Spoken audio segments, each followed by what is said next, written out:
Ni hao, halo semuanya, kembali lagi dengan Nubarta. Nonton bareng kita. Makasih ya udah setia menunggu updatean dari Nubarta. Semoga kalian masih akan tetap setia bersama Nubarta sampai akhir ya. Nah, kalau gitu nggak perlu lama lagi. Yuk langsung aja kita siapkan diri dan hati kita ke episode berikutnya. Selamat mendengarkan.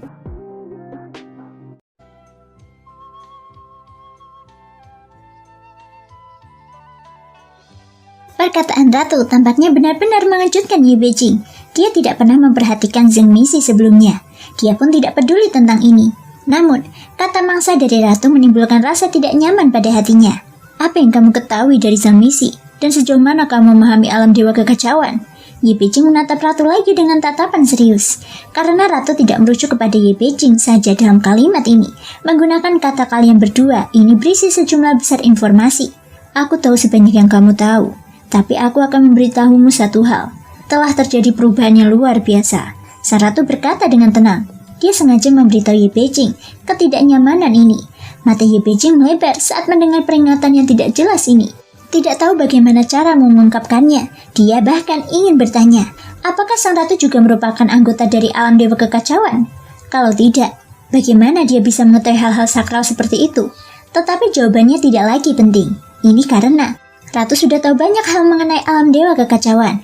Bahkan dari kata-kata Ratu telah menunjukkan bahwa dia lebih mengenal alam dewa kekacauan daripada dirinya sendiri. Jika ini benar, maka kemungkinan besar level sang Ratu di alam dewa kekacauan akan lebih tinggi. Meskipun Ye Beijing tidak tahu banyak tentang alam dewa kekacauan, tapi dia mengerti jelas.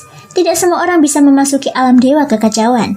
Orang-orang yang ditemuinya semuanya adalah orang yang kuat, tanpa terkecuali. Mereka semua memiliki pengaruh besar di dunianya masing-masing dan memiliki kemampuan untuk mengubah dunia. Hanya pada saat inilah dia mengerti bahwa wanita yang tampak lemah di depannya sangat mengerikan. Kebijaksanaan dan kebenaran yang keluar dari mulut sang Ratu sudah membuktikan segalanya. Bahkan Ye Beijing adalah salah satu dari banyak orang yang merasakan tekanan mental darinya. Jadi apa tujuanmu yang sebenarnya? Kamu tidak mungkin mengatakan banyak hal tanpa alasan, bukan? Ucap Ye Beijing. Karena Ratu mengatakan hal ini, dia secara akurat menggambarkan apa yang dia lihat dari divisi pengendali kehidupan. Bukannya dia ingin menunjukkan seberapa banyak pengetahuannya tentang Zheng Mixi, tapi menggunakan ini untuk mengejutkan Ye Beijing. Aku sudah mengatakannya di awal. Jika dia tidak mau, kamu tidak bisa memaksanya. Jangan sakiti dia. Sang Ratu berkata dengan dingin. Ye Beijing tersenyum ketika mendengar ini. Aku hanya tidak menduganya. Wanita yang sangat cerdas dan cantik adalah orang yang tergila-gila pada cinta. Xueyan bukan lagi Zuzang, dan jangan pikir aku tidak bisa melihatnya. Dia tidak mencintaimu sama sekali. Ucap Ye Beijing. Dia merasa bahwa dia telah memahami titik sakit sang Ratu. Namun sang Ratu tidak peduli. Perasaan terkadang tidak perlu seperti itu. Bagiku mencintainya sudah cukup. Jawab sang Ratu. Dia selalu tampak cukup puas. Ye Beijing berdiam sambil memegang cangkir teh. Dia ingin terus melawan. Tapi dia menemukan bahwa tidak peduli bagaimana dia mencoba melawan. Baik dalam permainan maupun semua percakapannya, dia tidak pernah menang melawan Ratu. Pada saat inilah, Bahtera sedikit terguncang. Di salah satu bintang tanpa kehidupan, ada pilar cahaya besar yang tingginya mencapai langit. Itu adalah formasi teleportasi. Bahtera perlahan-lahan memasukinya. Formasi bergerak ini sesuatu yang telah diatur terlebih dahulu oleh alam dewa kuno. Dengan cara ini, mereka dapat kembali ke alam dewa kuno secepat mungkin. Para dewa dari dunia iblis kuno adalah tamu. Kalian akan dipersilahkan untuk bersenang-senang. Ratu tidak memberi Ye Beijing kesempatan lagi untuk berbicara. Sosoknya bergerak dan meninggalkan Ye Beijing sendirian di dek Bahtera. Ekspresinya agak rumit saat ini, karena dia belum pernah memperhatikan Zheng Mixi sebelumnya. Namun, di bawah bimbingan Ratu, dia teringat topeng dengan 3 mata itu. Dia pikir Zheng Mixi adalah keberadaan yang samar-samar, atau seperti yang dikatakan Huan Chan bahwa Zheng Mixi seperti boneka tali. Namun kini tampaknya keberadaannya lebih seperti wajah berbeda dari dunia. Dia juga menjadi mangsa dari Zheng Mixi. Apa yang kulihat sebelumnya adalah topeng bermata 3. Itu saja. Siapa peduli rencana apa yang dia punya? Itu bukan urusanku. Mari kita pikirkan cara mengalahkan Xueyan. Ye Beijing baru saja bereaksi. Mengapa dia harus terlibat dengan Zheng Mixi? Itu tidak ada hubungannya dengan dia. Segera, Ye Beijing menatap ke arah tim Fearless yang sedang bercanda. Kabut di wajah cantiknya tersapu dan memasang senyum manis. Mereka adalah kerabat dari teman dekat Xueyan. Jika aku bisa berteman dengan mereka terlebih dahulu, mungkin aku bisa mendapatkan lebih banyak kepercayaan dari Xueyan.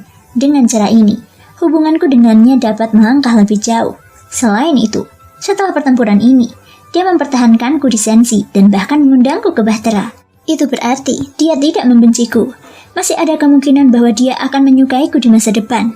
Lalu, kita akan berjalan bersama lagi seperti di dunia iblis kuno. Ye Beijing sedang berpikir. Tampaknya segala sesuatu telah dipastikan sesuai fantasinya. Sebuah rona merah muncul di wajahnya. Kemudian, Ye Beijing sama seperti sebelumnya, bergabung ke dalam tim Fearless sebanyak mungkin. Ada ledakan tawa. Di sisi lain, di sebuah ruangan di Bahtera saat ini, sang ratu mengangkat tangannya dan ribuan gulungan muncul. Dia memeriksa situasi kematian Xuyen.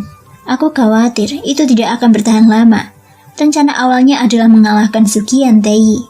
Aku tidak pernah menyangka kalau Raja Taisu akan turun dengan jiwa yang terbelah. Meskipun mereka akhirnya kalah. Tetapi hal ini mau tidak mau akan mempercepat terbentuknya jalan buntu. Sekarang, aku harus menemukan jalan keluar. Sang ratu mengerutkan keningnya. Dia adalah perencana, juga sebuah pemecah permainan. Segala hal yang dilakukan saat ini hanya untuk membantu Xuyen. Ketika sang ratu sedang melihat gulungan itu, wajahnya tiba-tiba menjadi pucat. Darah mengalir dari sudut mulutnya. Reaksi terhadap mengintip langit semakin kuat. Tapi bahkan jika aku mati, aku akan membantumu dalam hidup ini. Sambil bergumam, ada pandangan tekad di matanya.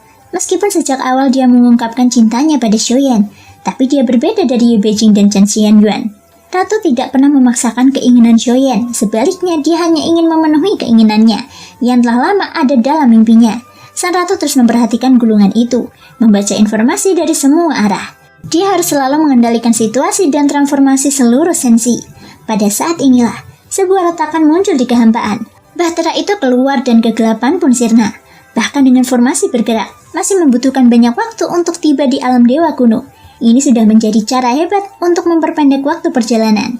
Bahtera muncul di atas kota yang ramai. Pemandangan ini tampak luar biasa. Alam dewa kuno saat ini lebih semarak lagi. Berkat sumber daya yang dikirim Xuyen, semakin banyak orang kuat yang berkumpul di sini. Dengan sumber daya yang luar biasa, mereka yang memiliki bakat luar biasa akan berkembang dengan cepat. Dunia dewa kuno dikelola dengan baik, seperti sebuah sekte. Mengalokasikan sumber daya dengan cara yang paling masuk akal dan menciptakan banyak tempat untuk berkultivasi. Lihat, sang ratu telah kembali. Munculnya Bahtera telah membuat keributan besar di kota. Di alam dewa kuno, ratu lebih populer daripada Susang. Karena semua yang ada di sini dibangun oleh ratu sendiri. Dia adalah pencipta dunia kuno. Terima kasih semua sudah mau mendengarkan dari awal sampai akhir. Sampai jumpa di episode berikutnya.